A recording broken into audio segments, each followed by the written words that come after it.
Our second game of the day is a Division III semifinal featuring the Prairie School Hawks and the Oostburg Lady Dutch.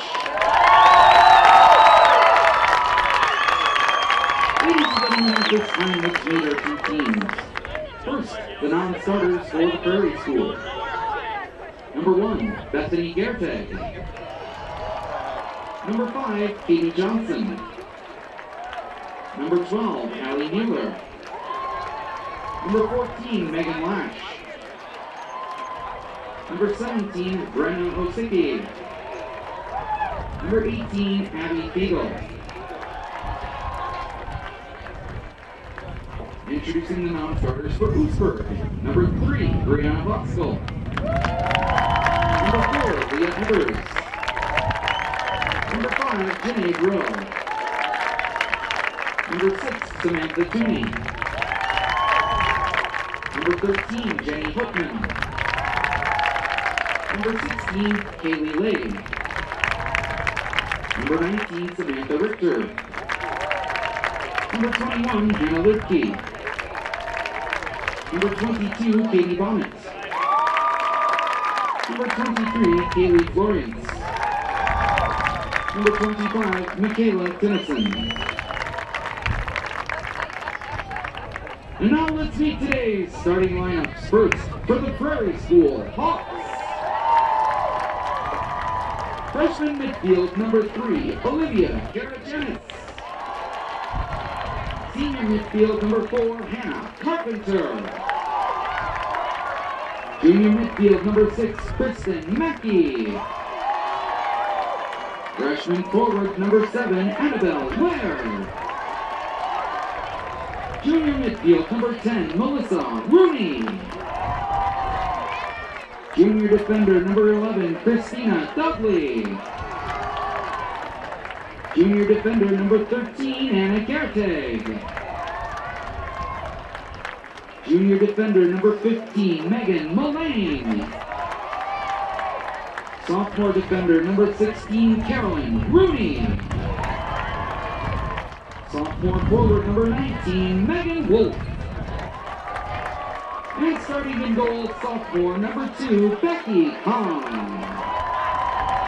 The head coach of the Prairie School Hawks is Uihlein. Introducing the starting lineup for the Oostburg Lady Dutch. Senior defender number 2, Mallory Stiles. Senior midfield number 8, Jacqueline Tooney. Junior midfield number 9, Holly Tabiste. Sophomore defender number 10, Maria Hubrecht. Sophomore forward number 12, Miranda Hubrecht. Senior defender number 14, Emily Hanks. Freshman defender number 17, Maddie Decker. Junior midfield number 18, Austin Wilterding. Senior forward number 20, Amanda Lohner. Senior midfielder forward number 24, Melissa Schleicher. And starting in goal, junior number 1, Jocelyn Stemper. The head coach of the Oostburg Lady Dutch is Ryan Holtz. Introducing your officials for this Division III semifinal, Anthony Ancella, Brian Creasy, and Ryan Birdsall. The WIAA requires good sportsmanship by student-athletes, coaches, and spectators at education-based interscholastic events. We request your cooperation in supporting the participants and officials in a positive manner. Profanity, racial, sexist, or ethnic comments or other intimidating or taunting actions will not be tolerated and are grounds for removal from the site of competition. Please enjoy today's game in a positive manner. Please be advised that Time Warner Theater Stadium is a non-smoking facility. Smoking is not permitted in any part of the facility. Also, we remind everyone that only authorized team, tournament, and media personnel are allowed on the field. No fans are allowed on the field at any time.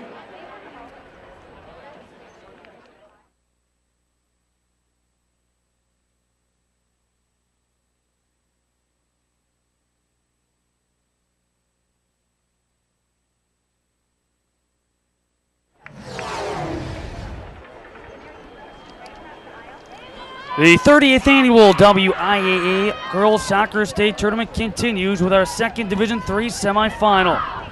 The Oostburg Lady Dutch out of the Central Lakeshore Conference battle the Prairie School Hawks out of the Midwest Classic Conference South Division.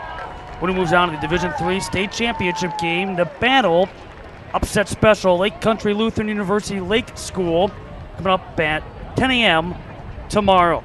It's continuing coverage of state soccer here on Fox Sports Wisconsin.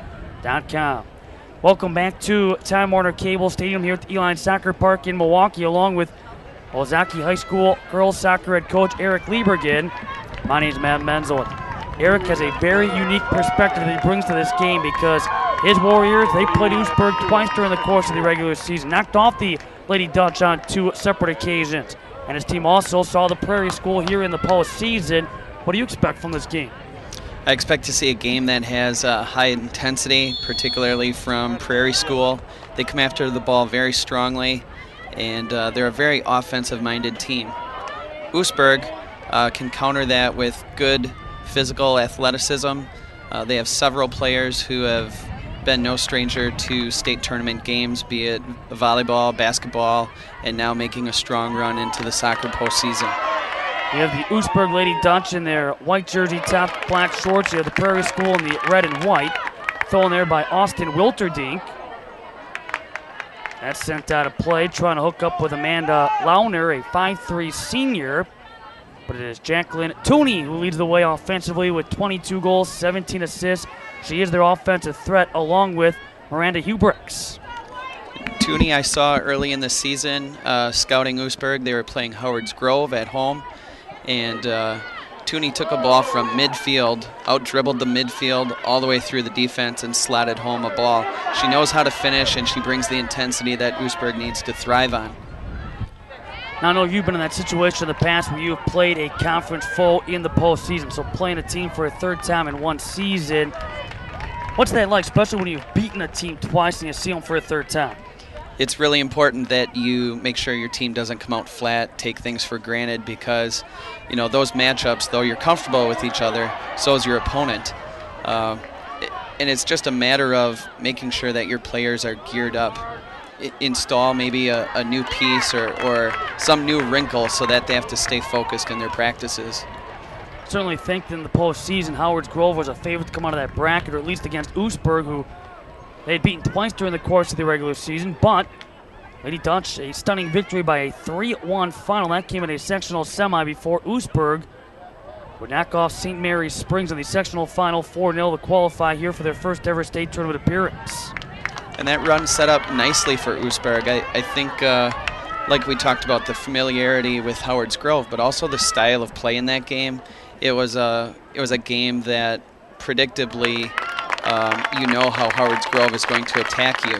And Oostburg was well prepared. Like we said, knowing your opponent, having to play them a third time in a season, sets you up well for how are you going to counterattack your opponent.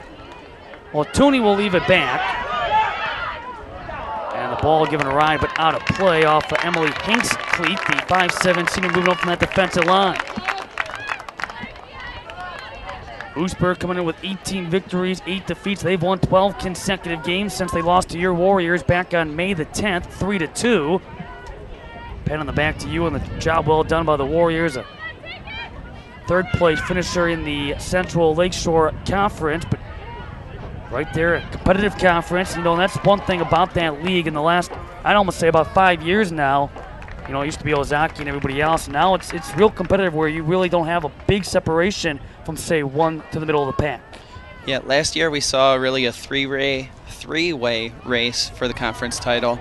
Oostburg's and ourselves shared that, and Cedar Grove was right there nipping at our heels, as was Howard's. This year you throw those 4 teams into the mix, along with Sheboygan Lutheran Kohler, and it really made for a competitive conference. I would venture to say it is the strongest D3 conference this year in Wisconsin. Well, we had 2 good looks a second ago by Annabelle Ware, the 5'5" freshman, who's been impressive. This is her freshman campaign, and you know, certainly when you're a freshman coming in and not necessarily sure what to expect, well, she is more than excelled. 33 goals, 14 assists, coming in with 80 points. for a team that has scored 91 times this season, is averaging right around 5 goals a game. And Coach Oakland knew the type of talent that was coming up through the system, and he was anticipating this year having her on the squad. She brings a lot of speed and a lot of confidence as she gets into the box. One of 4 freshmen for Coach Oakland and the Hawks out of the 17 of their varsity roster. Uihlein got knocked down. The ball was taken away by Megan Mullane, a junior defensively who has really stepped up in a big way, with Abby Fiegel, a senior in the midfield who has missed some time with a re-injured knee. And in comes Mullane, who has been a threat on the defensive side and helping the Hawks so far this season. Really limit the opposition in scoring, but so far in the playoffs they've given up 5 goals, and there's one now for the Prairie School.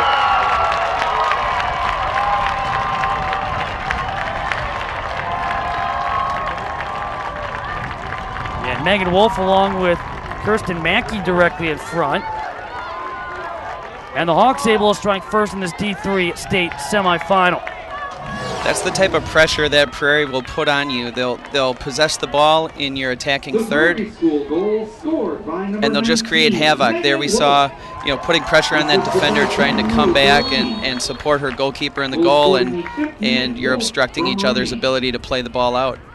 Yeah, great find from Melissa Rooney, picking up assist number 4 as Megan Wolf in front, scoring her 26th goal. Now the Lady Dutch trying to respond. Uihlein, but she was slowed up by Megan Mullane. Yeah, Becky Kahn, the starting goalkeeper, the 5'9" sophomore, coming off 8 save, 2 goal allowed sectional final performance against Brookfield Academy. Brookfield Academy, part of the share of the conference championship in the Midwest Classic North Division. Another feed with Carpenter. Leaves it. Another quick strike off the left cleat for Megan Wolf. Nice active start for the sophomore. The thing I like about Prairie's attack is they can attack you in 2 ways. One is the patient build-up and possession into your box where they're looking for combinations. The other that we haven't seen yet is their speed. Their forwards can stretch the field, but they also can turn quickly. See a short pass on the corner by Rooney. Now sends it in, it's high, but that one behind the net. Jocelyn Stemper, the starting keeper for the Lady Dutch. 5'8" junior, coming in with a 1.37 goals against average. You've seen Stemper, what do you think?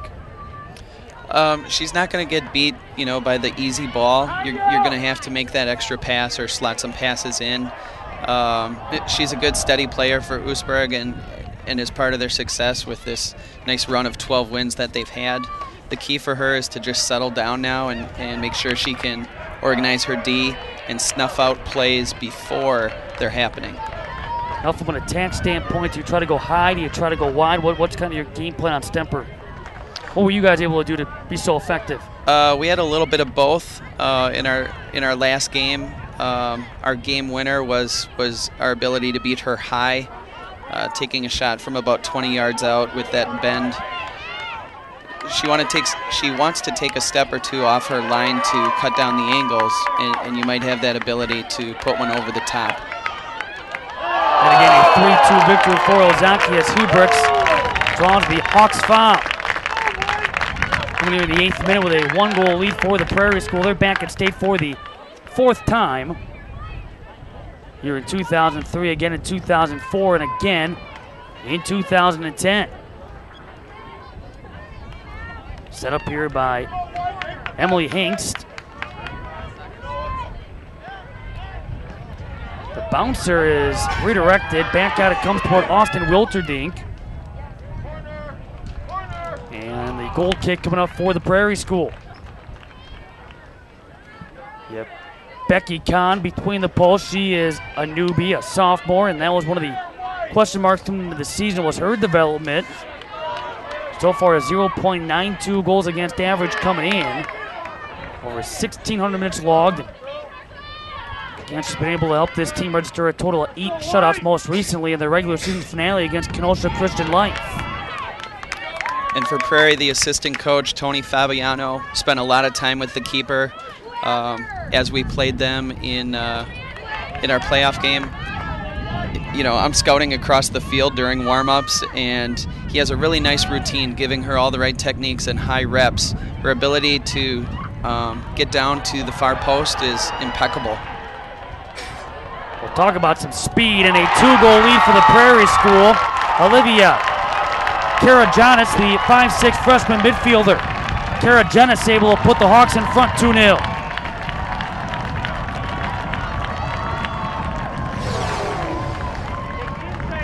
The Prairie School goal. And what we're seeing there is just a little bit of too much room for that forward to go ahead and make a turn and decide where they want to take the shot. As a defender, you've got to close that space and obstruct their ability to get a ball past you. Too much room right there, and that's one of those things that, as the goalkeeper, Stemper can go ahead and yell, step up, you know, find your marks a little tighter. Third goal of the season for Karajanis, and back comes Megan Wolf. Knocked away by Mallory Stiles, a senior on defense for Oostburg.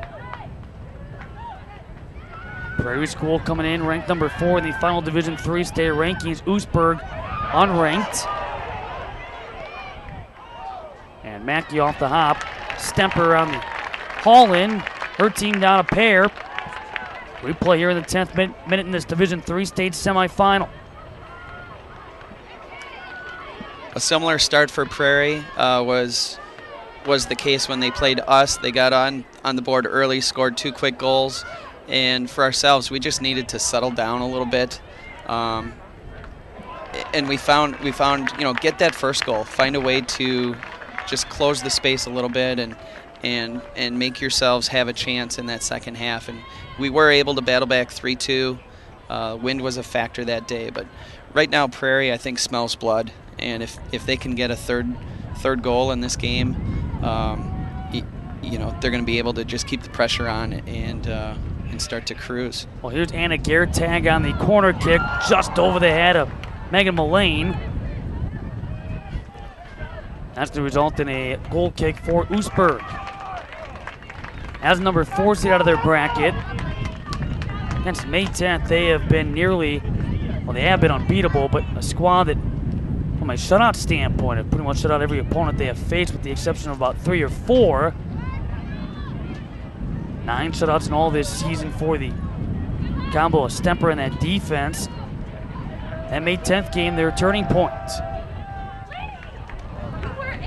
Ended up finishing tied for 4th with Sheboygan Area Lutheran / Kohler, that co-op in the Central Lakeshore Conference standings. Everybody looking up at Howard's Grove this season. As the Lady Dutch, as Tooney plays it back. Dumped downfield trying to find Amanda Launer, but that one flying by Tooney. I know we talk about it, and it's a typical topic to be brought up in a matchup like this, but how important is experience? You know, you look at Oostburg, never been here. Prairie School, they were last year in 2010. You still have a couple of players from that 2010 team, but it's not as though everybody on this Hawks team has been at this stage before. I think it's huge, just the ability to visualize plays, to not let the crowd impact you or the feel of the turf. Your warm-up, you know, these teams were warming up, going into their regular routine, and the next game is being played right in front of them, just off to the side. It goes into overtime. How do you adjust? You know, for Prairie, that's all comfort, and for Oostburg, it's something new to deal with. Tooney, goal kick to Prairie School. Well, you said, you know, in some cases, some of these teams have state experience in other sports, which also plays a big factor because you've been playing on that big stage. Now you just have to translate that into the game of soccer. For Oostburg, Tooney is your go-to player. She does have the leg strength, as we saw in that shot, that she can find the range from far out. She also has the drive to just will her way through the defense. Oostburg's going to need to find that, though, with a counterattack. So as Prairie's attacking on the offensive end and they get their numbers up, can you play quickly down the line or up the middle and get Tooney up? If she's winning the ball and there's still another tier of defenders, it's going to be hard for them to get through. Mullane leaving it back that time with Anna Gertan. She's back in that defensive line for the Hawks. Already today we have seen the #1 ranked team in Division III go down by way of overtime. 3 minutes and 8 seconds on in. Jamie Schnuck, hat-trick performance. And moving on to the Division III state championship game is Lake Country Lutheran / University Lake School Co-op knocking off the Zephyrs of St. Mary's Central. Upfield trying to connect with Annabelle Ware. Lady Dutch. One touch near side with Austin Wilterdink. And against Kirsten Mackey. Back turn to the goal by Amanda Launer.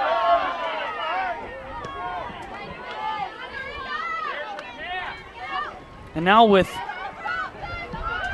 Hubricks on the turn, getting in front of Hannah Carpenter. Run over and Carpenter on the knockdown, guilty of the Prairie School foul. And for Prairie, that's the tenacity that they come after the ball with. They're not a dirty team, but they're physical, and they will challenge a lot of balls. The key for them is to not give up some of these free kicks as you get closer to the goal. Don't give Oostburg the easy way to get back in the game. Tony and the four-headed attempt by Melissa Schleicher, the 5'4" senior attacker. Right there for the taking. Schleicher had a forehead on it, but Becky Kahn and the Hawks giving this 2-goal advantage. Boy, very close call. And even though there's not a result of a goal in this sequence, that still puts a little bit of pressure on Prairie. It's a wake-up call. You might see the defenders play off their marks a little bit, not knowing if they have speed or what their skill set is. On that replay, didn't even look as though she got her head on it. She was trying to. I mean, that was the last resort at that point, a little too far ahead of her. She lunged at the ball right into the hands of Becky Kahn. Hubricks. And now with Amanda Launer. Foul against Christina Dudley, the junior defender for the Prairie School. Approaching 15 minutes gone by. We were in the first half along with Eric Liebergen. My name is Matt Menzel. D3 state semifinal action here from Milwaukee. Only knocked away by Carpenter. Staying with it though was Schleicher, and after the wipeout, now a foul. Running them over one by one was Megan Wolf. It's like a boxing match. You go to the body just a few times, and then later in the game you can knock them out with something to the head. Just left and right, just bouncing them off. And now a setup here, that for Emily Hengst. Do note at about the 20-minute mark here in each half, we will have a mandatory water break. Starting to get hot out there. They're expecting temperatures high 80s today. Same thing tomorrow, so very important from a safety standpoint to keep these players hydrated. Both of these teams coming off some very hot sectional final games. I think from a tactical standpoint as a coach, that would be a unique situation. So many times, in soccer you feel, if we only had a timeout or something that I could regroup and gather the team and change something up. And now the coaches will have a chance to do that. I think that's unique. So that will be coming up at about the midway point here in each half. We'll have to wait and see, but I'm going to venture to guess that will continue to be the case throughout the rest of this day. A timeout here, an official stoppage as we have an injury. That right shoulder with Kirsten Mackey, the junior midfielder. So she will head off for the Hawks. And replacing that 11 by Allie Mueller, the sophomore midfielder. Throwing for Melissa Schleicher. Here in the 17th minute.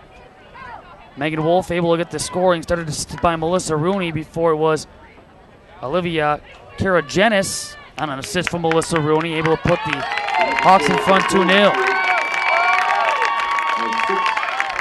A couple of changes as well for the Lady Dutch. Ryan Olf, the head man for the Lady Dutch, in his first season he's got this team here at the state tournament. Thrown by Schleicher. And it goes to Kaylee Florience, the 5'7" junior defender. She is one of those that has just subbed in off that Lady Dutch bench.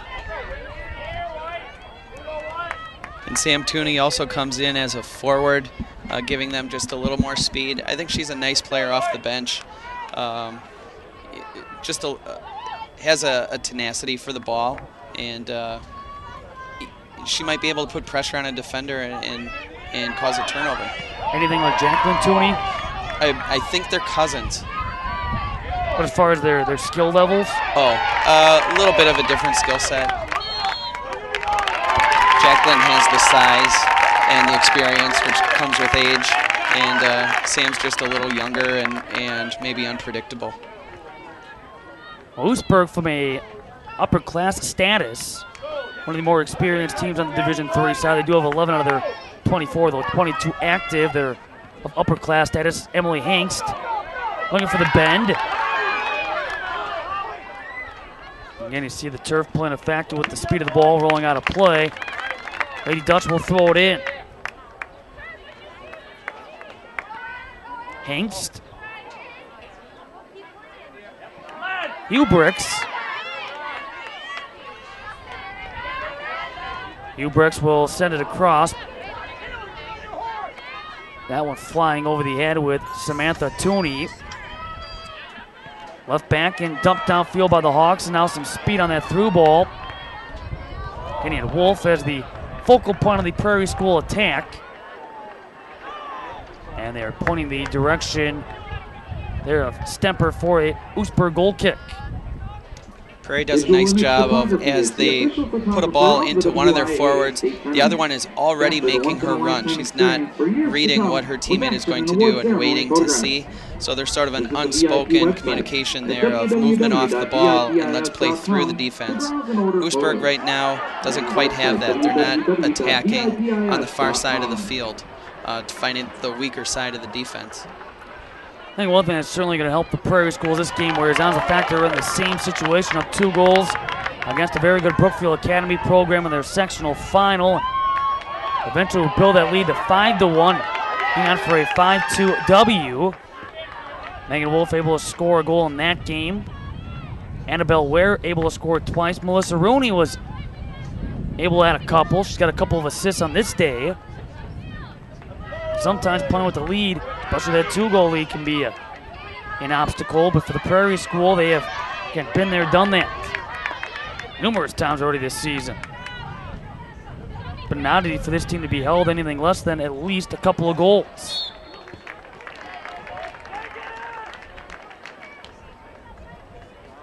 When Ozaki faced Prairie School, they sunk our ship early with corner kicks.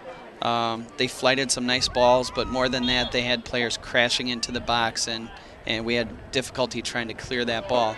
Scored 2 goals that way, and it was hard to come back from that kind of deficit.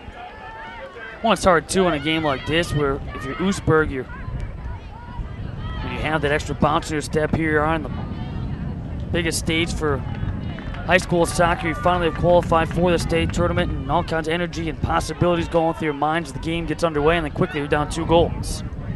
Hopefully that air deflating for the Lady Dutch, but now you start to get in your style, get in your rhythm, the nerves starting to go away. And as they say in soccer, 2 goals, worst lead to have. It's a difficult lead just in that you feel like, okay, we've already got our insurance goal, but that little bit of letdown, and as we know in soccer, 1 penalty kick, 1 breakaway, 1 counterattack, you're right back in that game. We saw it in the first D3 game today. Lake Country found a way to battle back and stun St. Mary's in overtime. We are under a mandatory. That was a well-played game in which, again, the Lightning able to play comeback, made adjustments at halftime, and able to strike first in that second half, which enabled them to ultimately make that complete comeback and win it in overtime. Right now we're enjoying our mandatory water breaks, so with that said, I'm going to enjoy my high-quality H2O and stay hydrated on this muggy and sun-splashed Friday morning. This is where you're supposed to talk and fill the void. Well, like I said, a very unique situation to have this break with your players. Here's a chance for Coach Olfs of Oostburg to settle down his players and make those adjustments of where's the space to attack and how can we get our numbers up defensively. what can we do to close the space on our girls on our marks so that they don't have those chances to put so much pressure on our keeper.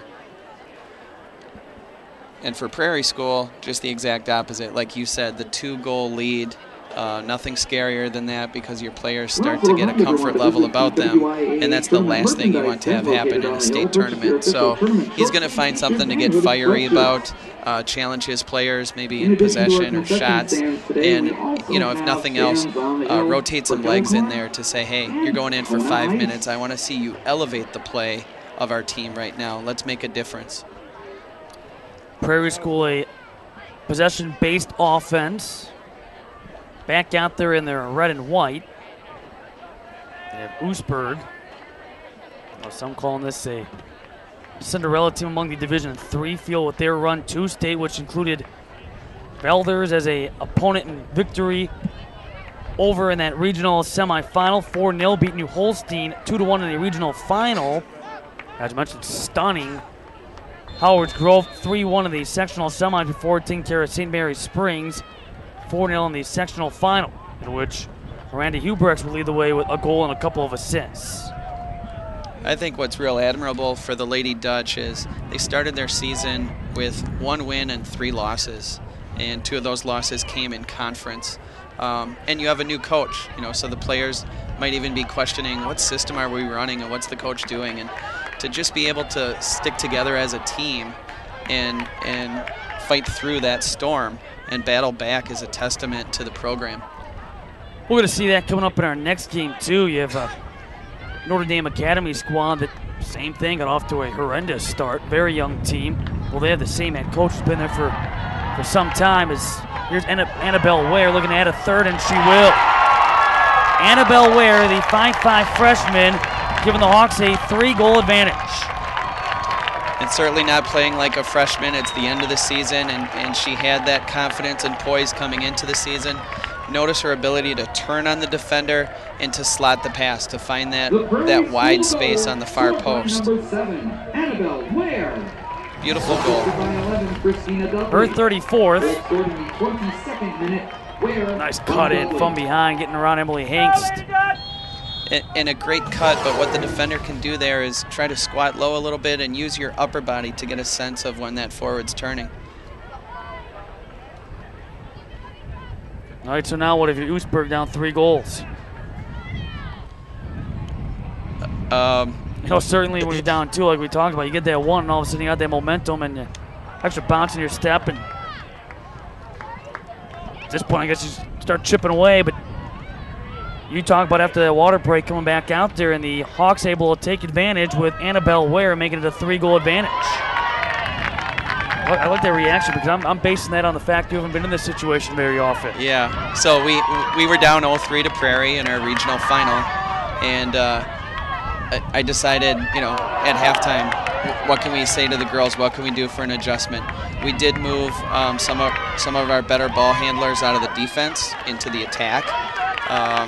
We also built our attack using our outside defenders. So as we won the ball, we weren't quick to attack down the line.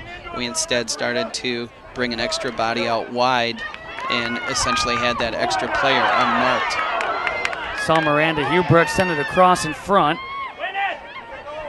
Times the Lady Dutch haven't had a couple of looks. She had that one that just did miss making contact with Melissa Schlenker in front. And went to the tactic of trying to forehead it on in, but still missed making contact. Hawks on the foul, ball to be set up by Emily Hengst. Pretty active up and down that field. One of the 4 captains for the Lady Dutch this season. Does come in with 21 points, 3rd best on the team with 8 goals and 6 assists. Yeah, we see a little bit of a different approach in the defense for Prairie. They have more height in their defense. For Oostburg, they're limited that way. Oostburg plays a deeper sweeper and allows a lot more space for creative forwards to run diagonally and make combinations. And Prairie tends to play their marks later. Carpenter.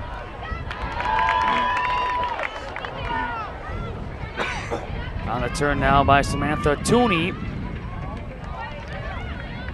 able to connect.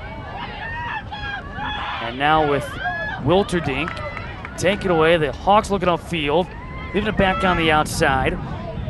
Already we have seen 1 goal scored by Megan Wolf. She has Annabelle Ware to her left. Trying to swing it inward, but that was blocked. And then take it away. Nice defensive stance for the Lady Dutch. And on the takeaway for Mallory Stiles, all of 5 foot, the senior defender standing tall in that sequence. Left back by Dudley. And now with Karagenis in the feed right back on the wing. Nice 1-2 combination for Prairie, and then they get in down the sideline. Expect to see this ball slotted back to the 6-yard, away from the keeper. Comes back out and falling on top of it is Stemper, despite all kinds of pressure in front.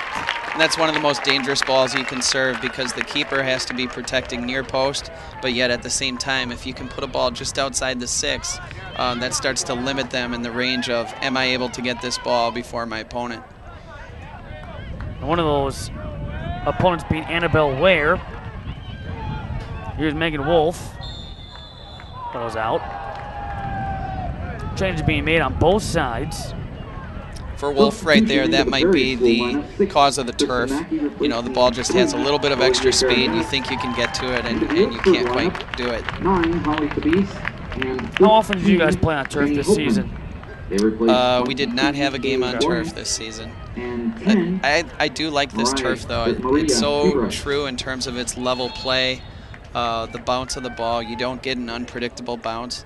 The only difference really is in the speed of your cuts or the speed of the ball on the turf.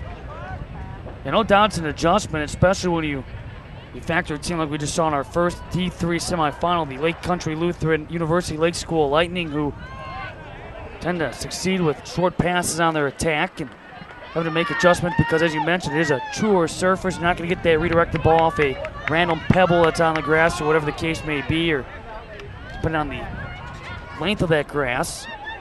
But simply having to adjust to that pass and to the speed, and not put as much on that kick.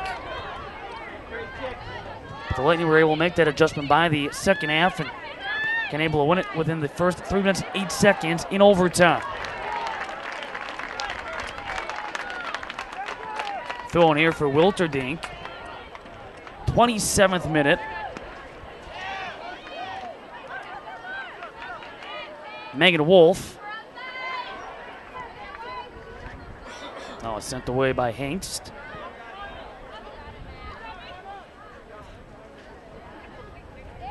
Mackey. Trying to cut in around. Jenny Holtman, the junior defender, in front, and again it's going to be Stemper covering up out of the reach of Allie Mueller. So this is a small thing, but so many attacks can be started with the throw-in, and there we saw Prairie. They actually didn't win the ball off that throw-in, but the immediate pressure on the defender to cause the turnover allowed them to get an extra attack in there. And that can't be stated strongly enough, to put pressure on your opponent and make them make the bad pass or lose the ball for you, especially when you're on your attacking end. And again, Mueller, who was nearly able to enter her 5-goal total. Here's Mackey. And picked up by Stemper. She has played pretty much every minute but 40 this season for the Lady Dutch between the posts. And back for her junior season. Team that came in and Stemper making the catch on the shot by Annabelle Ware. Came in and simply put, they phrased it as though it's just clicking when it needs to be. And right now this team has been clicking all the way into the postseason, but they find themselves in unfamiliar position since at least the beginning of the season, down 3. In fact, in losses, they've never allowed more than 4 goals in a game. They had a 4-3 loss earlier this season against Sheboygan Area Lutheran / Kohler. Other than that, everything else, they've only given up about 3 goals if they have lost to the opposition.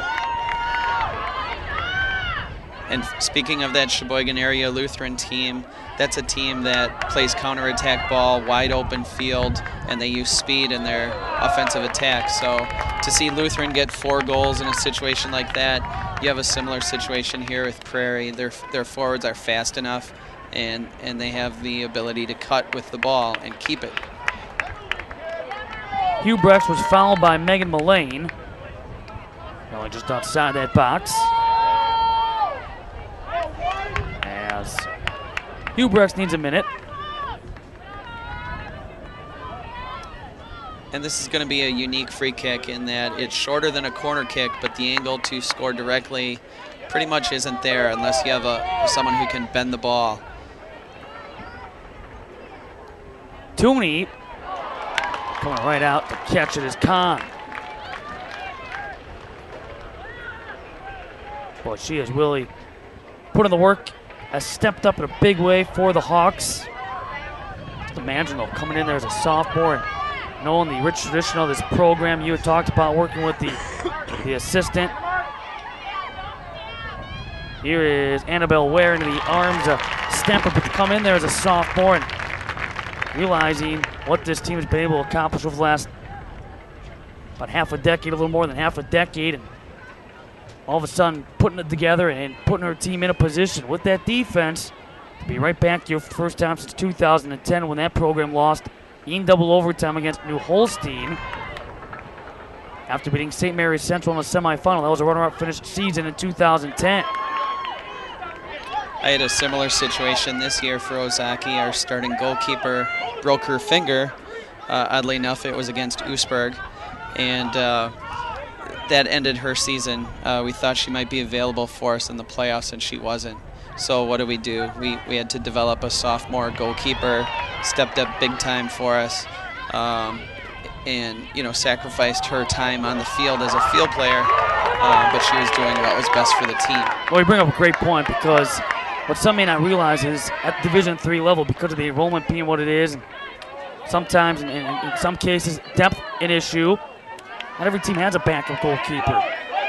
Most probably do not. Yeah, for D3, the pickings can be pretty slim.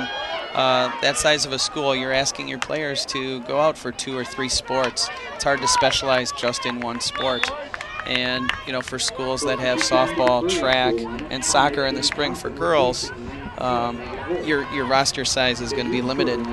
Well, I never heard what we heard prior to our first game, and with which Lake Country Lutheran University Lake School, sometimes they started with 11, end of the game with 10, whatever the case may be, because of a number issue. But as soon as the softball season ended, here came some more bodies. I've never heard that before. And that's great for coaches to be able to work together and for players to want to help their programs, even though it's not their sport of choice, to come in and help their classmates.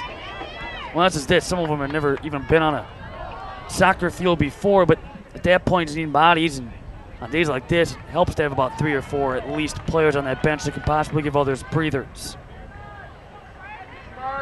That's what the Lightning are working with, and go figure, they're playing for the D3 state championship game tomorrow at 10 a.m. against the winner of this game. Right now, the Prairie School in front, 3-0. And I think that's unique for a co-op team to have lower numbers like that, right? It's one thing for a small D3 school to be in that situation, but you would think a co-op team, you're going to have that depth. So credit to their players to be able to play the number of minutes they have and to find a way to get to the championship game healthy.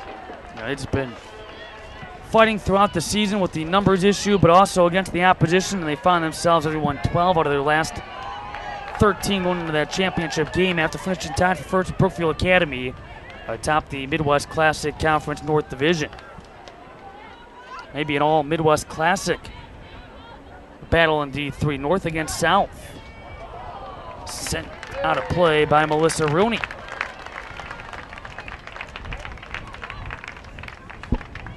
Which it should be noted, even with the different divisions, they did not play each other during the course of the regular season. So that will be the first here in 2012, if it does, and this game does in fact hold up.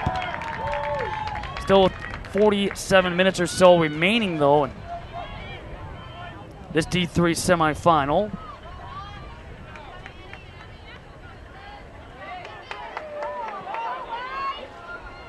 Rooney.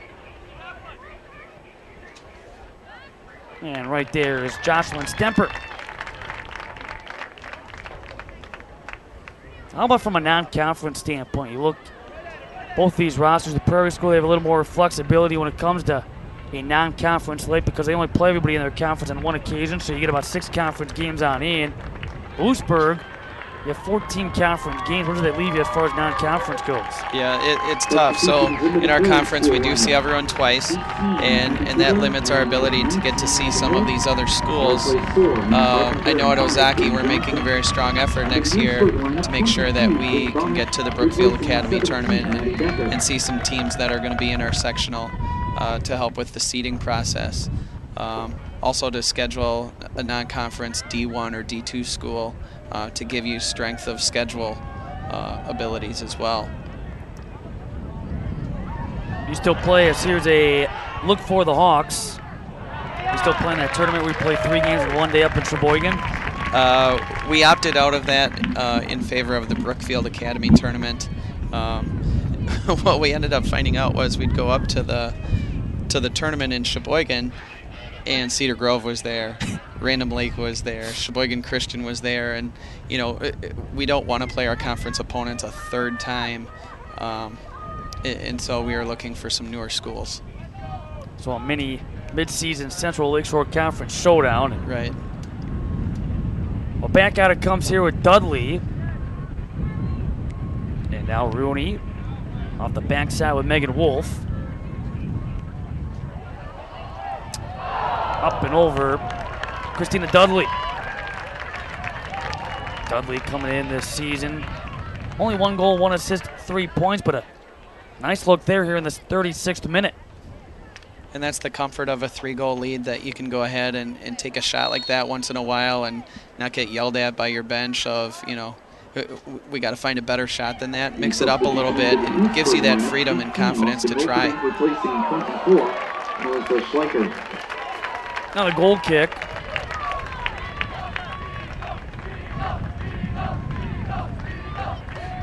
So right now Oostburg's looking a little flat, and I think the coach is going to need to challenge his players at halftime and talk about that pride that they have at their school, the athleticism that his players have, and challenge them to bring that out and make the game a little closer in the second half.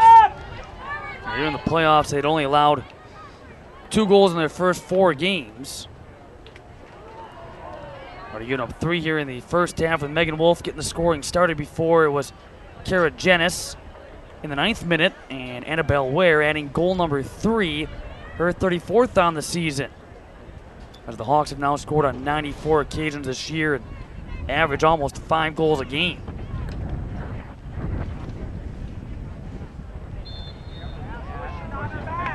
'38th minute. Play on here in our final D3 semifinal. Then our attention turns at 1 o'clock to Division II. Notre Dame Academy against Mount Horeb. This is like your life today. You got a team you know with Oostburg real well, a team you played in the playoffs, and then kind of your alma mater in Division II. Right. I attended De Pere Abbott Pennings, which combined with 2 other private schools in the Green Bay area to become Green Bay Notre Dame. The only difference is none of the faces nor names are familiar, so a lot of time has passed, Matt. But my allegiance will still be there. You're a Triton at heart. That's right. 13 victories, 10 defeats, and a couple of ties for that young team, taking on Mount Horeb, making their first ever state tournament appearance. Their boys team's been at state twice, won the D2 state championship this past fall, and so now here in the springtime, that's the mindset they have. Why not us? Not often you see boys and girls soccer team sweep state championships, but that's what they're trying to do on the Division II side. I think we're going to see that from both coaching staffs, Mount Horeb and the Notre Dame squad, where the coaches have familiarity with their boys' programs, and it's just a natural blend of what does it take to get to the state tournament. You know, what's our commitment level? How are we going to build? I know for Coach Ricards, he talked about it's a 24-game season, and we're going to use each one of these games as a step towards getting ourselves prepared for the run. And with Mount Horeb, they've actually at times practiced with the boys teams to take that next step and challenged in practice as opposed to just playing each other and before you actually face an opponent. So they faced the boys team a little bit in practice, had some workouts with them just to, again, push them to that next level. And the benefit of having a practice with some of those boy players is just the speed of play and the quicker decision making allows for you to get used to that type of opponent. Which plays perfectly in this setting with turf and the quickness and the decision making process that goes into what is typically a quicker game here at the state level. Wilterdink. Now Hubricks. Sent the cross in front. Oh, man.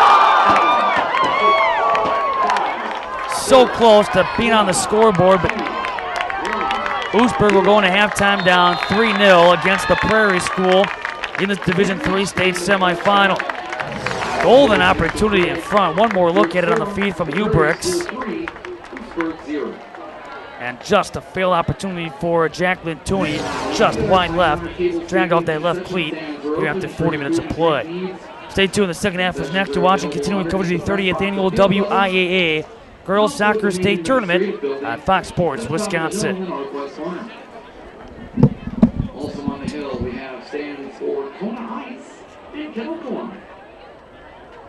Also be sure to stop by the WIAA Tournament Merchandise Tent Hub on below. Purchase your official tournament short sleeve t-shirts and hooded sweatshirts. And if you haven't already done so, be sure to purchase your official tournament souvenir program. Available at the ticket area, just $3.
It's halftime here at Time Warner Cable Stadium, Uihlein Soccer Park in Milwaukee for the second Division III state semifinal. And right now, all the Prairie School, the Hawks out of the Midwest Classic Conference South Division on top of the Central Lakeshore Conference's Oostburg Lady Dutch, 3-0.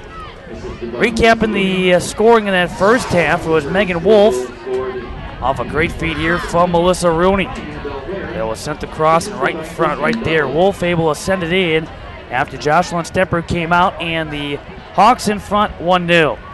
Then came Olivia Karagenis. Karagenis able to go to the left side of Jocelyn Stepper to make it 2-0. Hawks not done. They would add one more. Just over the left shoulder of Annabelle Ware. Nice cut from behind over Emily Hanks, and then into the back corner on that right side. Annabelle Ware able to score her 34th goal of the season. And the Ware goal making it 3-0. Oostburg had a chance right before halftime, but just to her left. That be Jacqueline Tooney, just to her left into the right side. Becky Kahn off a great find. Ball was sent across, but again, it was sent across from Miranda Hubricks. But nothing brewing yet for the Lady Dutch in their first state tournament appearance, down 3-0. Again, the Prairie School coming back out here in their red jersey tops and the white shorts. Oostburg in their white and black as the second half underway.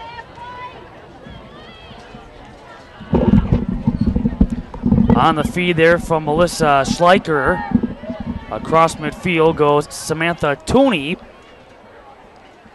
Yeah, Jacqueline Tooney, though, who got that great look right before halftime, but keeping it a 3-goal deficit. Eric, your thoughts on the first half? Much like I expected, that Prairie would come out and put a lot of pressure on Oostburg's defense, and that they'd have the composure to go ahead and give some good shots on goal.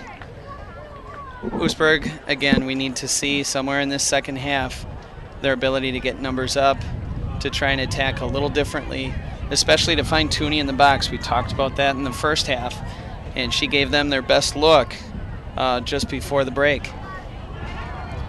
Lifted out of play by Emily Hanks. Certainly to have a realistic possibility of playing comeback, it's important to score that a goal in the first 10 minutes. I would agree. Just to serve a wake-up call to your opponent and something to rally around as a team is very critical. Now you mentioned you were down 3 goals against the Prairie School in that regional final, and again, what was the message? The message was pride. The message was, we didn't come this far just to lay down. You owe it to yourself. You owe it to your team and everything we built upon this year to get after it. And if this team is going to beat us, so be it. But we're not beating ourselves. Get out there and do something. And it was just a stern. It was almost like disciplining as a parent, right? You know that you're letting them know that this is not acceptable and we expect better. This is not how you were raised. Well, Oostburg coming out already, and here in the second half, they've had a couple of looks on Becky Kahn, including that latest by Jacqueline Tooney. Mentioned Samantha Tooney. She came off that bench in the first half, and will do so again here in half number 2. Annabelle Ware. The Hawks with that experience factor, and a team you know awfully well besides this playoff appearance, but also here at the state tournament. Back in 2003, a 1-1 tie against Ozaki for the Hawks, in which the Warriors went on to win the state championship by way of a shootout 3-2, and I'm sure that's a championship you remember real well. I remember that very well, yes. It was a special moment, our first state championship title at Ozaki, and the fact that it wasn't a shootout just made it a little more intense and heroic, if you will, to finish a game like that. Another great look. Hubrecht's unable to get a clean look off the left cleat. The history doesn't stop there between the two schools. In 2004 then, we're here at the state semifinal like we're seeing, and Prairie had the benefit of getting on the board first. And we thought we had a goal on a corner kick that was on the line, and we started to celebrate, and the linesman did not make the decision for us. Late in the game, we tried to push up our defense in an attack, and they got another goal. I think the score was 2-0. But that ended up being a pivotal moment for our next year in 2005, that we felt we could have been in that championship game in 2004, and we used that as a rallying cry. As Hubrecht's able to run it down, that 2004 Hawks team would go on and losing the D3 championship game against Appleton Xavier, who has since moved up about a year later or so, a couple of years later, to Division II. And actually here now, and we'll be playing coming up at 3 p.m. against Catholic Memorial on the Division II side. Those two have a rich history as well as far as state tournament appearances against one another, as they will meet for a 4th time here at state. Line goes Emily Hanks, who has moved up and actually is getting her first shots off. And Oostburg's putting some pressure on here. They're still not finding the quality looks, but they're keeping the pressure there. And the thing you want, it's like a boxing match. You want to be able to jab and hit and continue to have repetitive shot after repetitive shot. You don't have to look for the kill shot.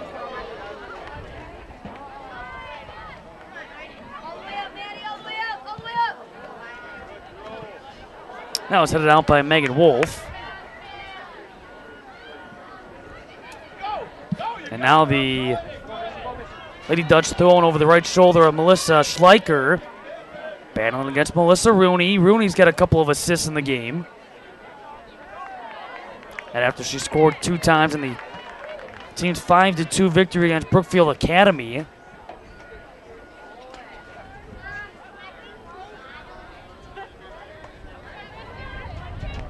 Hubrechts. And a goal kick coming up. Now trying to handicap the state tournament has been near impossible the way things have played out over the already first couple of days, but even going back to the start of the postseason. You're in Division III, no exception. Now you have the Prairie School, a 4th-ranked team right now in position to move to the championship game. But then again, who would have thought the Lightning would go on and knock off the #1 team in Division III? But that's what happened earlier in the semifinals. Lake Country Lutheran University Lake School, in their first ever state tournament appearance, are championship game bound, so it's looking like it's going to be 2 against 4 as far as the final state rankings go, coming up at 10 a.m. tomorrow. But even in Division II, you know, you have a lot of the same familiar faces, with the exception of Mount Horeb back here on the Division II side, which all of a sudden sets you up for who knows what to expect.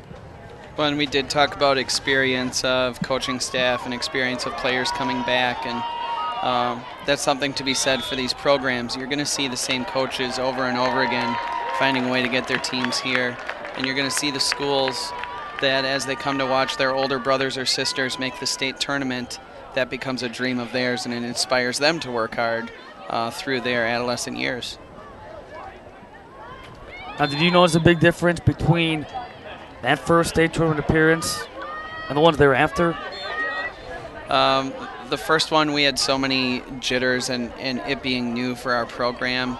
You know, we were in it to win it, but I have to say that first game in the semifinals, it gets the best of you in terms of jitters and taking in all that experience.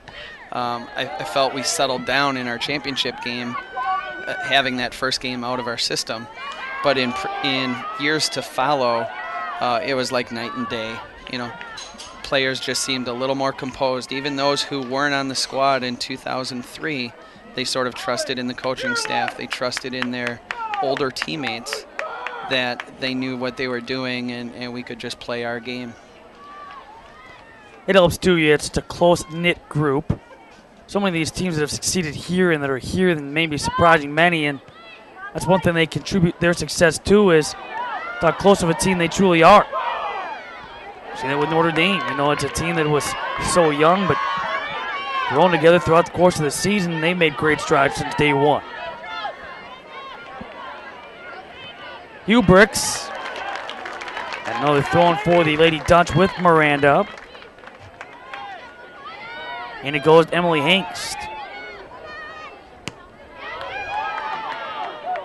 At the D3 level, you'll see oftentimes a good mix of your younger players and older players, and it's been my experience that the younger players in no way want to let their older teammates down, and you know, they'll run through brick walls in order to send their seniors off on a positive note, and it's really neat to see. That's part of the bond of a team that comes together.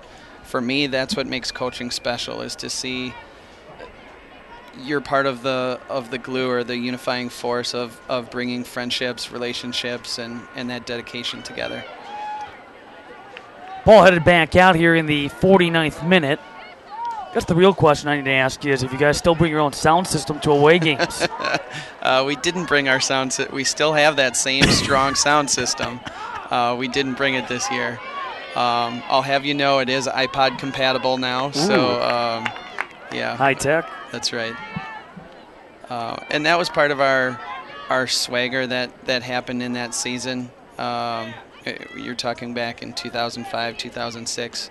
We'd bring our own sound system and mix music and use it for our warm-ups. And I have to say it may have intimidated our opponents just a little bit, but for us it gave us that swagger. Well, all of a sudden you're looking at the bus and here come a bunch of players with this humongous sound system. Yeah, right. I would say it would intimidate you as an opponent. What is this? But whatever works. And again, those were during some of the state championship seasons for Ozaki. And never heard of an away team ever before in my life bringing a sound system to away games. Oh, and we had the benefit of you broadcasting our games as well, so we had our own broadcasting system going. Boy, those were the days, huh? What is it now, 6-7 years ago already? Right. But as you say, whatever works, whatever happens, and the success was there. And but I just had to find out if that sound system was still around, because that, like you said, was one of those that was very unique to the program. Gear tag, and it was knocked down with Jocelyn Stemper. Stemper doing a nice job of getting her body behind the ball, making sure thumbs and index fingers are behind that ball. I didn't like the bobble there. I thought it was a little unnecessary, and for an aggressive team like Prairie, you know, if you're going to go ahead and knock that ball down, you're asking for trouble. Played back again. They have Anna Gertag, part of that anchor of the defensive line, the last defender you get by to get to Becky Kahn. Hubricks. That was knocked off the cleat with Kirsten Mackey. And again, Megan Wolf got a piece of it. Same thing for Mackey, and it's out of play into the corner for the Prairie School. Enjoying game number 6 of 13 over these next, 3 days, going back to yesterday. Game 2 of 6 here on semifinal Friday. Inching closer to that championship Saturday as Ball is set up here by Anna Gertag. You mentioned during break, Matt, how many games did you have this week between baseball and soccer? It's a 21-game week. I'm not loving every minute of it. Here's Gertag on the corner kick for the Hawks. Oh, a big hop that just did fly over Melissa Rooney's head. Able to run it down. And a high ball is going to be put into the hands of Jocelyn Stemper.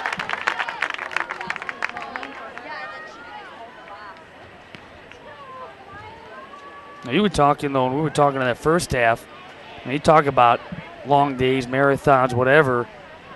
Always thought, though, it was, I don't know if I want to call it unique or sometimes crazy when you play in some of those tournaments where you play 3-4 games in one day. Stemper coming away with a save being made, but if you play good non-conference competition, it's only going to make you better, and it's going to help battle test as you start to get toward the end of the season when it starts to get hotter outside, when you need to dig down deep and find that extra ounce of energy.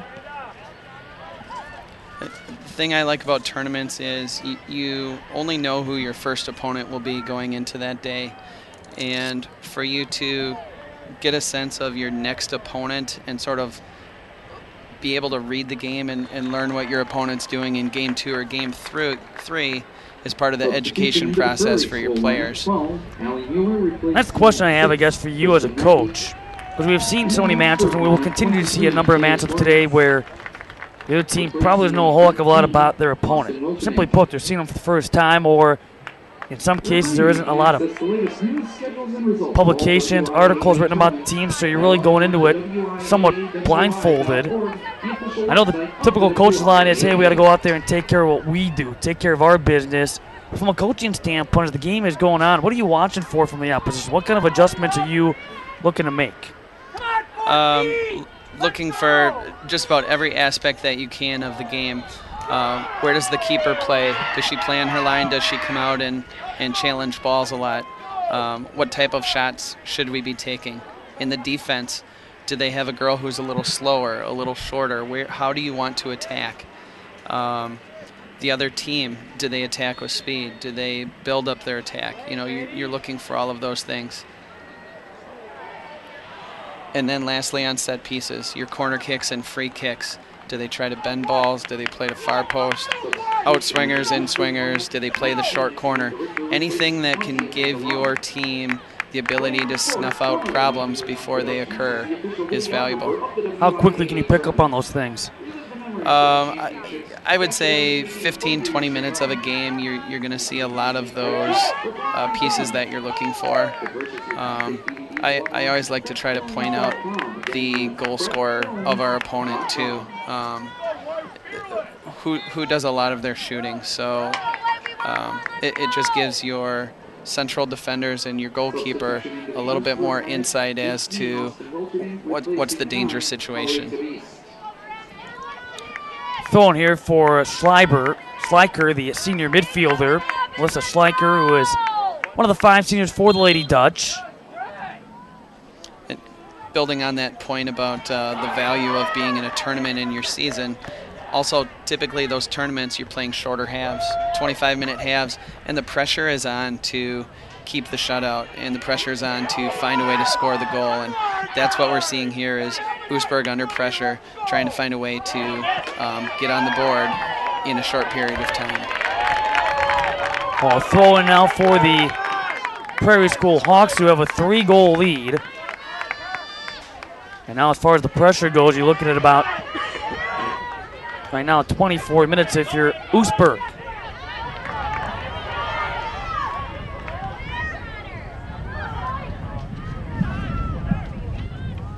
Megan Wolf, only a sophomore.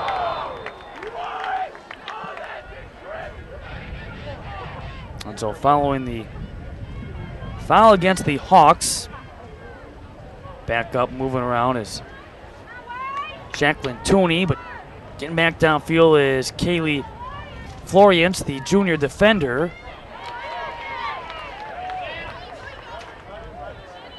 I'm going to throw in here for the Lady Dutch by way of Samantha Richter. And again, don't forget, we probably have another water break coming up at about, give or take, 3 minutes, 20 seconds. It is toasty out there. It is warm. There is a breeze, but the players are getting a little more heat than what the fans are, just with the black rubber granules that are in the field, and that's going to absorb that heat. So they're feeling warmer temperatures than us right now. I'm asking, what do you think of the new renovations? Bleachers are gone. I think it's beautiful. To get all the newer bleachers on one side and get rid of the older wood ones on the other. I always thought as you watch these games televised that all you saw were these essentially empty bleachers because of the soccer rule where fans need to be on the opposite side of the teams. Wouldn't surprise you. That's probably about the #1 statement I always hear from people is there's nobody there. No, they're all on the same side of the camera. Right.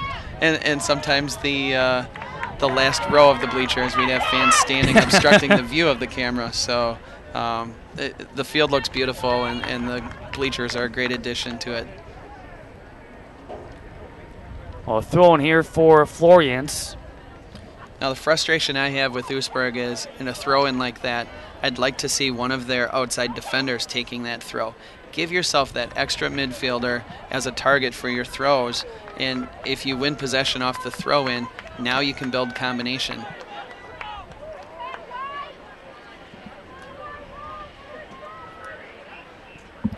See the goal kick by Anna Gertaga Jr. One of 8 upperclassmen on a 17-man roster for the Prairie School. That's sent across, in front. Ooh, off the toe with Melissa Schleicher, and back out it comes. Gonna keep it, knock it down. It's Emily Hengst. Leaving it back with Mallory Stiles. And now the right-footed kick by Maria Hubricks. Stiles making that run into space for us that I was looking for earlier is, find that open gap where you can send another defender up. And she made the run. She didn't get the ball, but it's telling me that they're starting to recognize time's running out, and they've got to get their numbers up. They've got to find a way to score.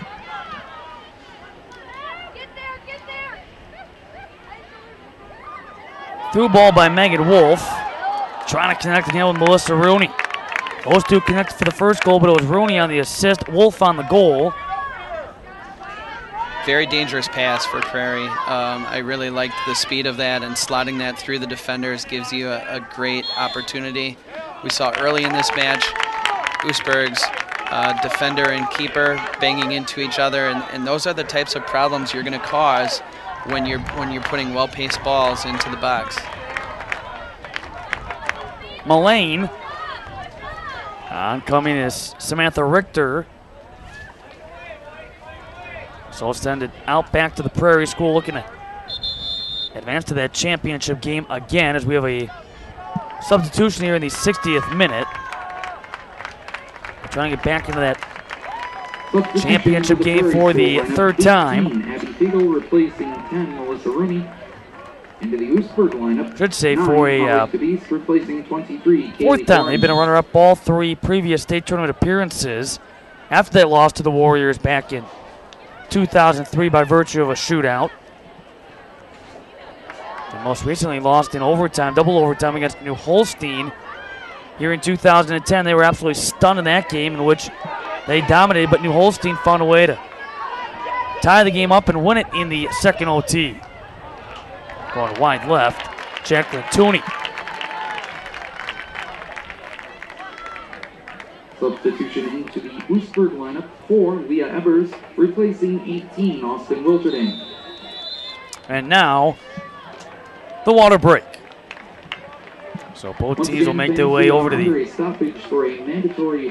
sideline for some water, and Gatorade, and everything else that rehydrates these players here in this D3 state semifinal. As you mentioned, it's an opportunity again from a coaching standpoint to harp on some things maybe that were picked up in the opening 20-plus minutes here in this second half and make some more adjustments. Soccer, one big game of adjustments. There is a rule in soccer during injury time where you come out and tend to a player that you're not allowed to coach during a situation. And part of me was intrigued with this water break of, Is it just hydration, or will they allow you to make those points? And looks like the coaches are going ahead and having conversations, which I think is fine. There's no benefit to one team or the other. It's a very neutral rule. For Oostburg, like I said, they're starting to run out of time here. And Prairie, they're keeping the possession and doing a good job of keeping their side clean. You still got to play with pride, and if nothing else, take away from this experience that you made it to state, and how can we build on it for next year for your returning players. Get that familiarity, and boy, if we could do it all over again, start the game all over again, what would we have done differently? We might see some of those players if with 5 minutes to play, the score is still a 3-goal deficit, that they get a little bit of time on the field just to make it memorable. Oostburg, a team a year ago, number 5 in the final Division III state rankings. Upset though in a regional final against Sheboygan Lutheran, Kohler 3-1.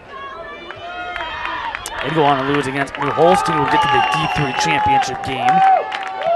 They bounced back this season unranked and a 4th place finish after being co-conference champs with Ozaki last year. And all of a sudden here they are at state. Kind of funny how that works, where you're the top seed and you're favored to get to the state tournament in your bracket, and it doesn't work out, but then you come back the next season. In the case of Oostburg, the odds stacked against them, and yet they find a way here. I know this year we were a little frustrated with our placement in our sectional in terms of seeding, and for the most part, you're going to need to play through the best teams anyway, but our exception was, we didn't want to have to play Prairie on their home field, and thought we were more deserving of the seed than what we had. They're a great team, and they're going to be minutes away here from representing that sectional in the state tournament. It's going to be a matter of their ability to possess and use speed versus Lake Country, who stymies a lot of their opponent's attacks and looks to counter. Emily Hengst and Kahn there to pick it up. So we have about 18 minutes left in this one. Feel free to take all 18 minutes up, but talk about what you expect the rest of this day as we move on to the Division II side of things. Well, I haven't seen Mount Horeb or Green Bay Notre Dame play, but I think one thing we will see just with the experience level of their coaches and their players is a slightly different style of play than what we're seeing here. Both teams in this game are playing rather directly, so they play forward with the ball. You're going to see nice combinations here and there, and they'll find things to exploit either down the line or through a cross. At the D2 level, just because of the depth of your players and the fact that you might have less multi-sport players on your team, you're going to see a possession game with a lot more 1 and 2 touch. They might drop balls back to a defender or a defensive mid, and they switch the ball out of that back pass. So it makes for more use of the field, I guess. You'll see a lot of switching of the field and down the lines and then back up the middle again. Whereas in this game, we've seen a lot more attacks being more direct. That game will be followed up by Catholic Memorial against Appleton Xavier. I've gotten to the point now where I don't even pencil them in. I pen them in. Catholic Memorial, they're a regular here at the state tournament, #1 team in Division II, and they will coach with John Burke. Doesn't matter who's on that team. Karagenis batted down by Stemper. Yeah, Burke's an excellent coach, not only in his approach to teach the game and find out what his best lineup is and where to slot his players, but in the ability to build on a season, to go out and find the best games that he can. He wants to play the best teams and make his team tough and ready for whatever could face them in the state tournament. Again, that's going to be Appleton Xavier. It's going to be the 4th time they've met here at the state tournament, and right now Catholic Memorial with a couple of victories and 1 defeat in the previous 3, including a couple of meetings that have determined the Division II state championship. And on to D1 where, who knows? couple more upsets yesterday. And yeah, Kenosha Bradford looked like they were about to be eliminated, but able to score twice in the final 10 minutes of the quarterfinal to defeat Eau Claire Memorial eventually by way of a shootout. They get to Pierre, who was held shotless in the second half and still won the game on an own goal, 1-0. Own goal off a Waukesha West defender's hip early in the game. Kenosha Tremper, they've been a regular here, but advanced into the semifinals for the first time in 4 appearances, over their last 4 appearances. And to get that late equalizer, let alone, I should say, the 2 goals, like you mentioned, late in the game, the final 10 minutes, just gives you a brand new, fresh life, a sense of a second chance and calm. At that point, when they went into overtime, you know, they're thinking, hey, this is our time, and if nothing else, we are going to be rock solid on D. They just want that opportunity to equalize, and they found it. It says a lot about the heart of a team. There was certainly a lot of emotion throughout the course of that game, in which head coach Todd Hardy picked up a yellow card right at the end, threw his hat thereafter. So he earned it thereafter, and then yellow card handed out to Maggie Edmark, who was their top offensive weapon. She got one in overtime with some frustration, and still able to overcome some of those obstacles and prevail by way of a shootout.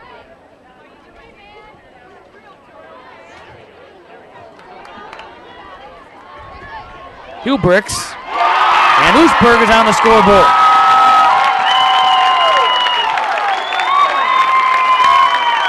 Great job of Hubricks being able to shield the defender off the ball. She uses the momentum of the defender to work against her, so she changes direction as the defender sort of overplayed the ball.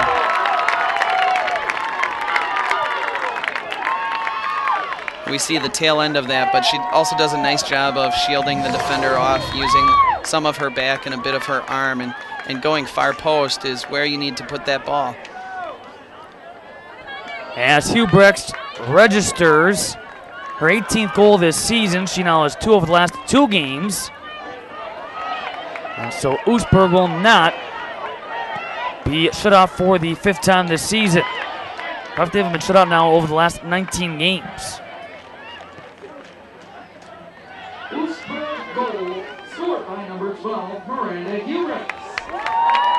That nightcap coming up at. Look, another opportunity for Hubricks. Ooh. Not a good touch. When she had to work so hard to get that ball, you're thinking the timing of the shot and your ability to stay focused on your plant foot and contact area of the ball might not be there. Hold up and possibly wait for an oncoming midfielder. Well, coming up at 8 p.m., our nightcap. Go figure. A couple of number 6 seeds in their respective brackets going at it. Grafton against Madison West. Madison West able to pull off an upset.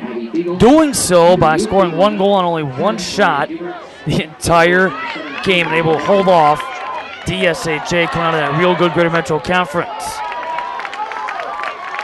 And that's the epitome of what soccer is all about. You can, have the style points and the flair on the field. You can outpossess, you can outshoot, but if you do not finish, it's all for nothing. Yeah, it's unbelievable what this season has been like in soccer, and as far as trying to predict anything. I don't think we've ever had a season before where all 10 teams in the final D1 state rankings were eliminated by this stage in the postseason. Ooh, a through ball that nearly got through for Austin Wilterdink. You can see what 1 goal has done for Oostburg. It's lifted their spirits a bit. They put some pressure on the Prairie School. Now imagine if Tooney had converted just before halftime with that goal, and we're looking at 3-2 with 12 minutes to play. All the extra intensity to this game. But that's the pride you're looking for as a coach and as a player is, let's get a goal. Let's make it happen. Let's not be shut out. If we're going down, let's go down in glory. So a blaze of glory right now for Oostburg, they hope. 1v1 possibility. One defender to beat, leaving him to the outside is Samantha Tooney. And again, it's Hubricks coming up shy of the outside post. Prairie electing to have a very deep defender and just contain. But the danger is you can slot those passes in, as we just saw. So you can't be too deep because then you're defending nothing. How sweet must it be if you're Miranda Hubricks, you're a sophomore, you may have an opportunity to get back here. No guarantees, obviously, but you have an opportunity to compete, get back here for 2 more years. But even if the season does come to a close today, you can always say and tell the story for years to come, you scored the first Oostburg goal in their state tournament history. Pretty special. That is special, and like I said before, who knows who that inspires. As Tooney sent it across. You know, so as the Oostburg fans are out here today, you know, there's youth out there watching and remembering, and you have a chance to inspire others. I think that's really special. 71st minute, a 3-1 lead for the Prairie School, jumping in front. 3 goals in that first half, but Miranda Hubricks putting the Lady Dutch on the scoreboard. They're down 3-1. That goal coming in the 67th minute.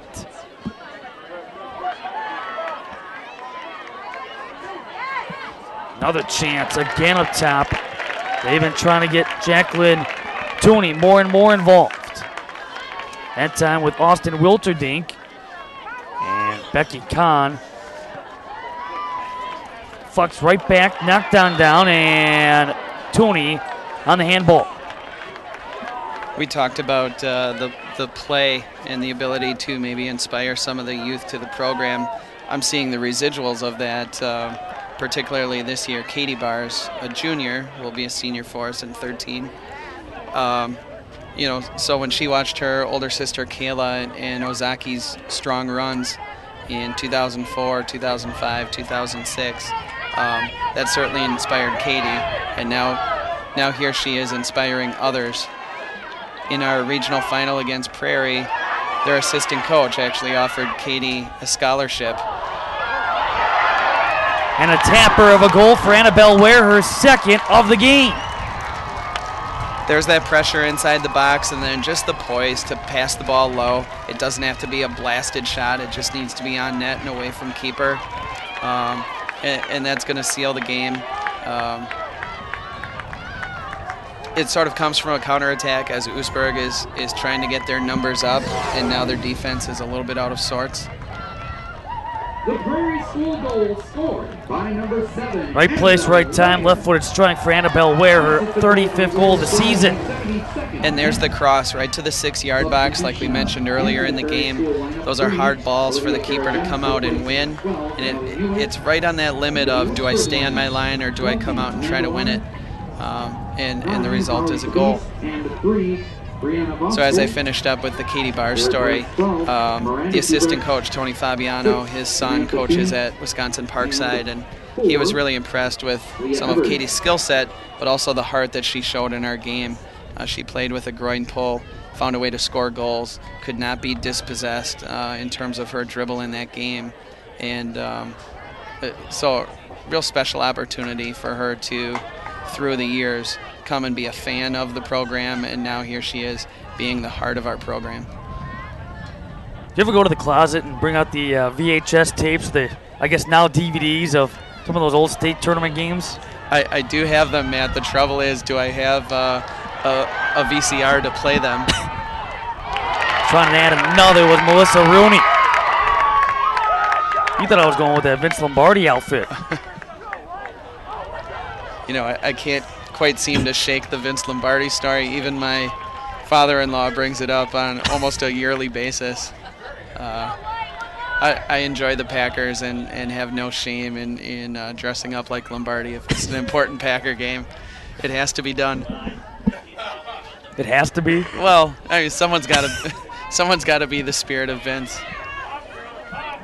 So why not you? Right. I love it. Rooney, Wolf, 74th minute. Such good poise. She's starting to make that run into the box, knowing the serve will be there, and then to go half volley and just slot that ball. That's a really good composure, well-coached team.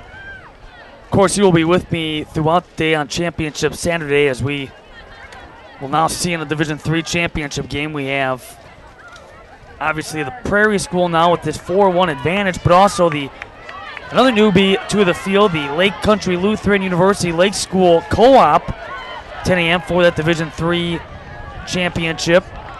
Your thoughts on the matchup?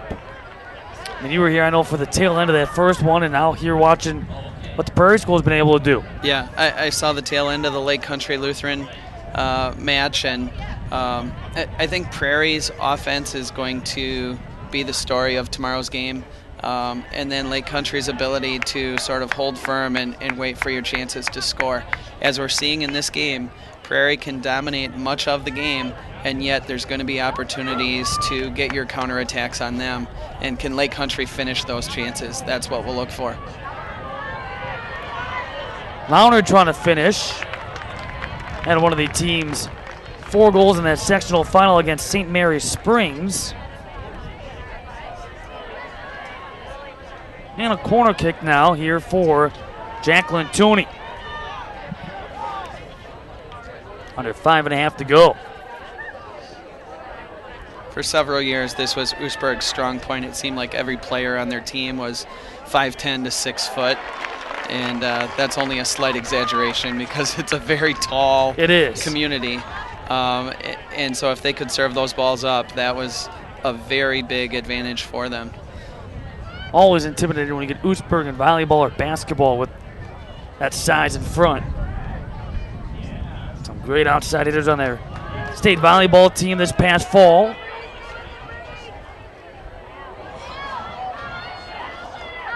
Annabelle Ware winds up, and to the outside goes Jocelyn Stemper. Get Annabelle Ware a multi-goal performance. And a multi-goal performance in the 5-2 victory against Brookfield Academy in that sectional final as well.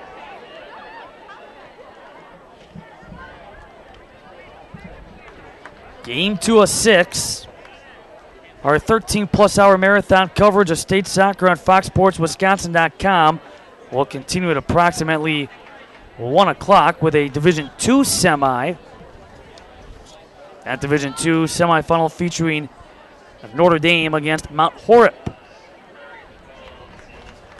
And we watch the Vikings bring home the boys state championship this past fall at the Division II level. Why not in the spring? That's the question that has been posed. It's been raised. They hope to answer why not, as they go into play again today against a very young Triton's team. And again, we'll have that coverage for you at approximately 1 o'clock right back here on FoxSportsWisconsin.com.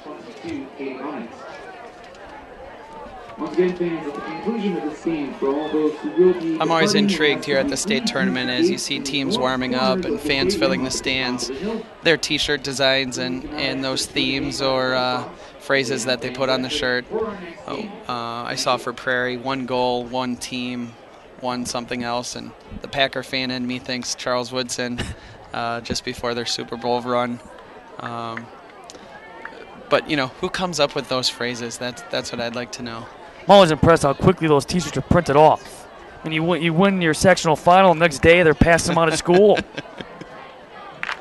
Which tells me that either A, they had them printed prior to, and what happens if you lose, or B, somebody's got a connection. Well, that's where those shirts go to the third world countries. And we have another handball.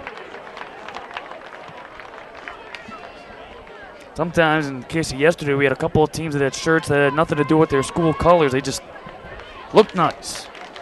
Had the Hawaiian look, a tie-dye look. I don't think I have a Hawaiian in my closet, but I do have several navy and golds. This year our team actually went with a t-shirt color of royal blue with gold. And when we went to play Howard's Grove, we had almost the identical, t-shirt warm-up, soccer ball, blue and gold, and We see Oostburg fans in pink today. Hey, whatever it takes to stay cool. You're right. I think someone said too, especially for guys, pink's the new black. I didn't know that. I don't try to be cutting edge on my fashion, so I think I'll probably just stick with what I have. Well, that ball sent out of play by Maddie Decker into the Oostburg lineup. A Prairie School about to win their 10th consecutive game, go unbeaten in their last 14, as they will improve to 17-4-1. Oostburg's inaugural trip to state will come to a close. 18-9 in their 12-game winning streak. This will be their first loss since falling 3-2 against Ozaki back on the 10th of May. A minute away from being finalized after the Prairie School able to put up 3 in the first half, and both teams adding a goal here in half number 2. In that last game we had versus Oostburg, they actually took a lead on us, a 2-1 lead, and we found a way to battle back. It was Katie Bars. From distance, she flighted a ball over Stemper, and Stemper ran back to her goal line to try to save it. The linesman determined it did cross the line, and then minutes later, she gets another one for us and gives us the final lead. But credit Oostburg, like we said, for coming back and making a season of it, finding a way to rally and sort out their team, making it a special season. Megan Wolf able to score for the Hawks along with Olivia Karagenis. Annabelle Ware scoring twice, and the Miranda Hubrechts the lone Oostburg tally. 5, 4, 3, 2, 1, 0. The Prairie School Hawks will move on to the Division III state championship game and will battle Lake Country Lutheran University Lake School at 10 a.m. tomorrow. Trying to bring home their first state championship after 3 runner-up appearances. Oostburg season coming to a close, a 4-1 final. Stay tuned at 1 o'clock. We turn our attention now to Division II with Notre Dame against Mount Horeb, and again at 1 p.m. Recapping the scoring leads. Once again, for those who will be exiting at this time, a game that would see the Hawks take the early lead thanks to Melissa Rooney on this send-in, finding Megan Wolf. Just putting pressure again with the ball near the 6-yard box. Here again inside the box and knowing where to slot the ball. That's great vision. That was by Kara Jennison. Now here's the first of 2 for Annabelle Ware, cutting behind the defender Emily Hengst. Notice all the shots are going far post and low. Knowing when to cut to get off your defender, especially when they're marking loosely. And now Miranda Hubrechts. Quality chance. That came after they had scored to make it a 3-1 game, but nearly got within 1. But it would be Annabelle Ware that would put it away with a 4-1 final, as we now turn our attention to Division II. Stay tuned. That game is coming up at 1 o'clock for Eric Liebergen, our entire crew behind the scenes. Matt Menzel saying so long for now from Time Warner Cable Stadium at the Uihlein Soccer Park in Milwaukee.